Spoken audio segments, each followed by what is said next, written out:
कर्मवीर भाऊराव पाटील यांनी शिक्षणाची गंगा बहुजनांच्या दारात नेली, रयत शिक्षण संस्थेचं रोपटं लावलं आणि त्याचा वटवृक्ष झाला। परंतु हे होत असताना त्यांच्यावर विचारांचा प्रभाव कोणाकोणाचा आहे हे आपल्या लक्षात आलं पाहिजे।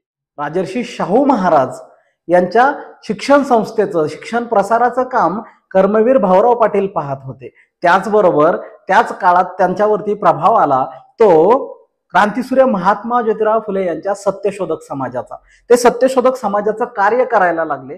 साताऱ्यातील काले या गावी 4 ऑक्टोबर 1919 या दिवशी एक भव्य सभा चालू होती। ती सभा होती सत्यशोधक समाजाची आणि त्याच सत्यशोधक समाजाच्या सभेमध्ये कुठे इकडे तिकडे नाही तर सत्यशोधक समाजाच्या सभेमध्ये भाऊराव पाटील यांनी आपल्या रयत शिक्षण संस्थेच्या नावाची घोषणा केली।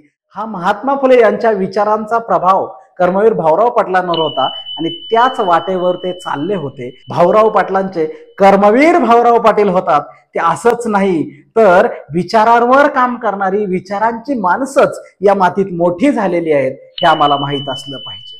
कर्मवीर भाऊराव पाटलांना मानाचा मुजरा।